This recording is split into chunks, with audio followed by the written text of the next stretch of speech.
As we know, with the newest content update for Helldivers, Into the Unjust, a plethora of new and interesting organisms were added to the Terminid ranks. Considering that I've only seen one channel covering these guys thus far, although there are probably more, I've taken it upon myself to biologically analyze these new units by scrutinizing every little detail about them.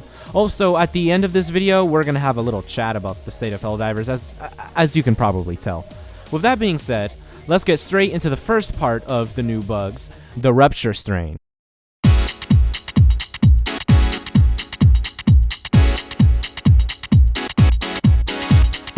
To start off, let's go over what we know about the Rupture Terminids.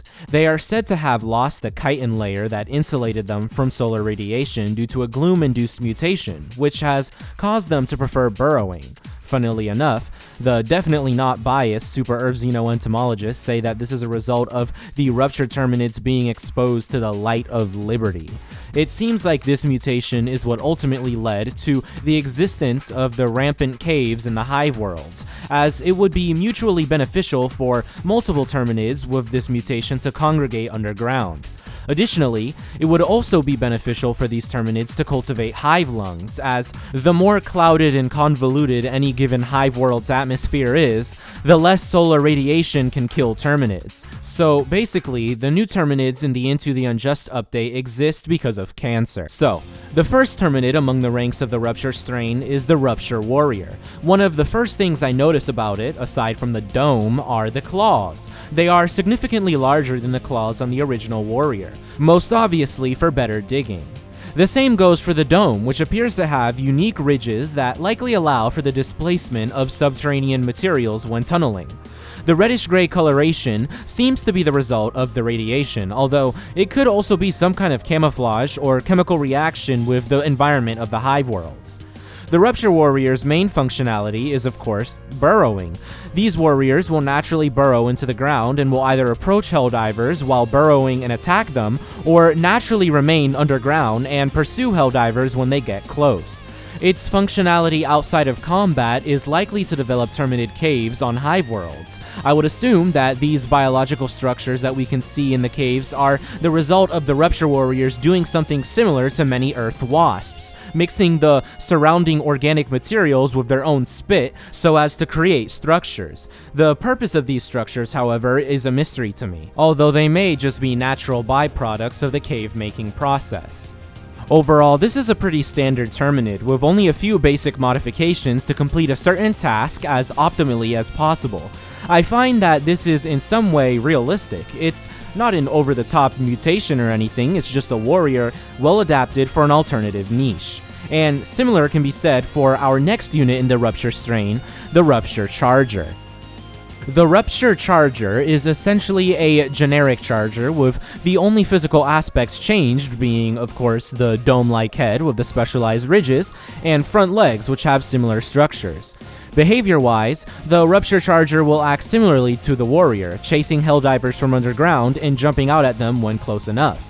As for where the Charger stands from a utility standpoint, of course, I would call these guys the heavy lifters when it comes to the construction of Terminid caves, likely serving to push large rocks out of the way, or create large tunnels for other Rupture Terminids to work and house in. Now, one might assume that the Rupture Warrior is what fills in the more general excavating purposes, however, I believe this role actually applies to our next and final Rupture Strain Terminid, the Rupture Spewer.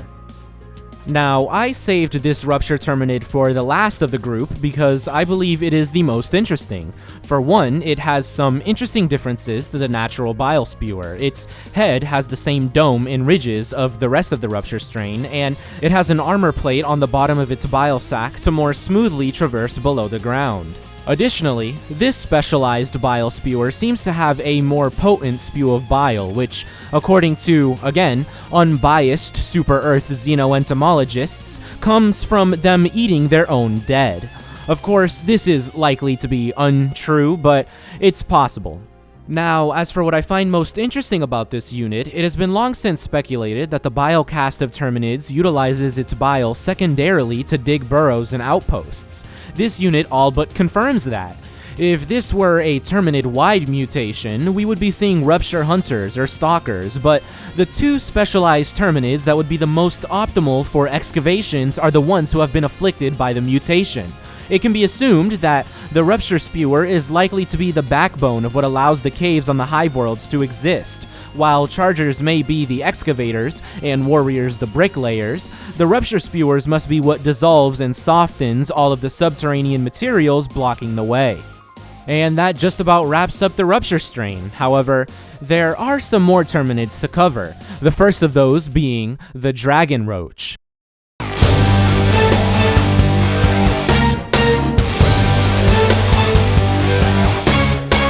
The Dragonroach is one of the newest Terminid entries that appear to be a fusion of two different casts, the Hunter and Bile casts, which you can hear more about in my dedicated Terminids video.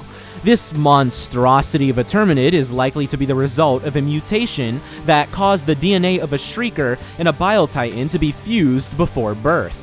We can even see its mutated properties in its very appearance. For one, its body is far oversized in comparison to its limbs, showing that such a large and small Terminid have been fused. Additionally, the Dragonroach's front limbs are sickle-shaped, which, if you watched my dedicated Terminid video, you'd know is a textbook indicator of the Hunter caste, and seen on the Shrieker itself.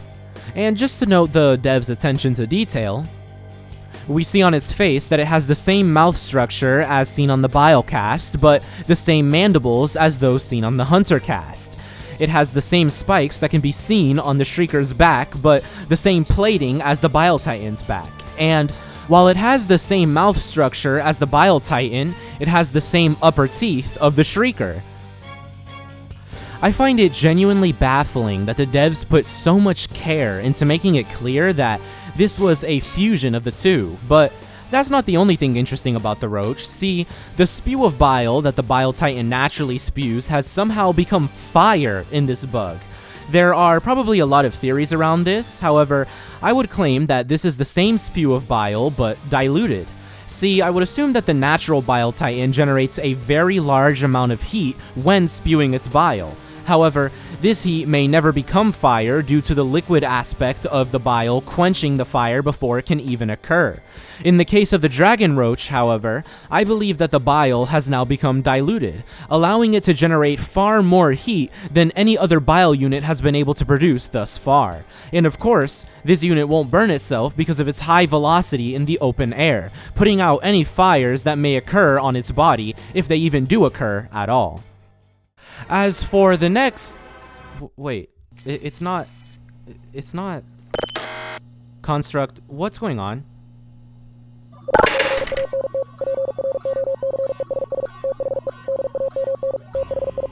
What do you mean can't process? What can't be processed? Well, do something about it.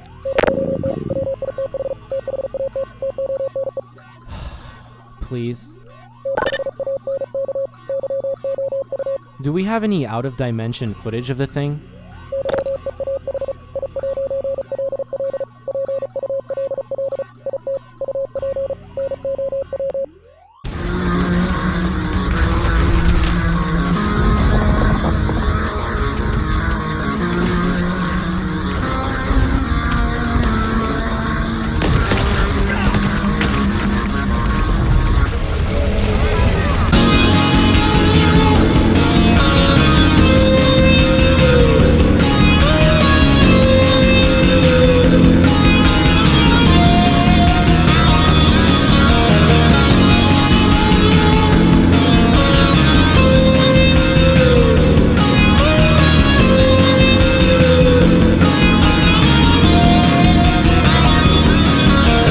The Hive Lord is the largest Terminid organism to date, coming in at an estimate of a whopping 500 feet tall. This Terminid is so massive, its primary form of offense is its own body.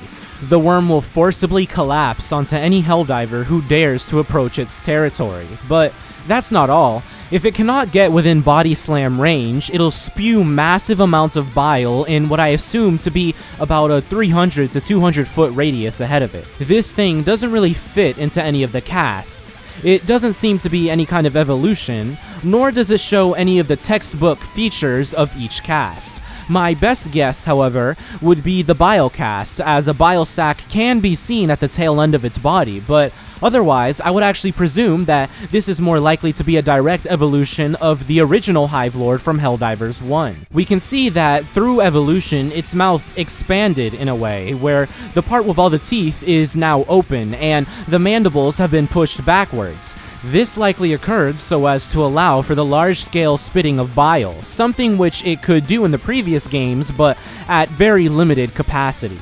It also seems to have massively grown in size since then, which is likely also a factor in its increased effectiveness at spewing bile. Now, in Helldivers 1, the Hive Lord was said to be the unit that dug out tunnels for the Terminids, and it's no different here. If the Rupture Strain Terminids are the ones who flesh out and expand each cave, the Hive Lord is the one who gives them the blank canvas to do so in the first place. While the bile is definitely effective in combat, I believe its real purpose is to be even more effective at digging. In the previous game, the Hive Lords were said to have the potential to perforate entire planets. These buffed up ones, however, have already accomplished this in the form of the Hive Worlds. Due to their massively increased size, I would presume that by now, every planet with a sizable population of Hive Lords has had their entire crust cut up and perforated with just a bunch of tunnels. We will likely never experience combat with any single Terminid larger, more powerful, or more impactful than this one. At least, I hope we won't.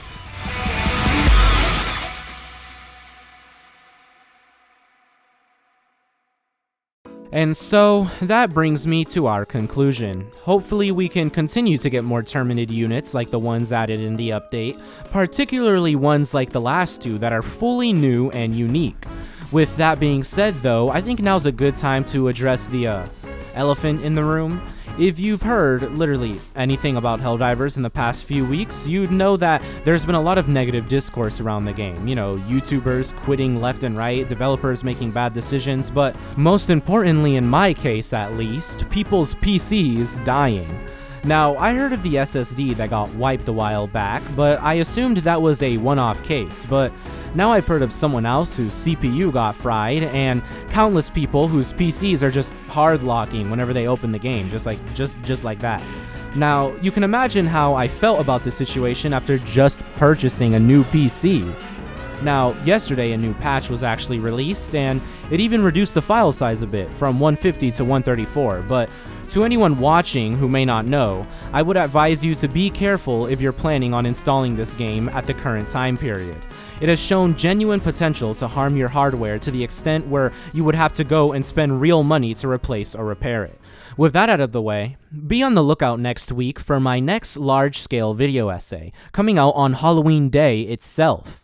It'll be on the topic of Helldivers, but let's just say it won't exactly be the most biological analysis.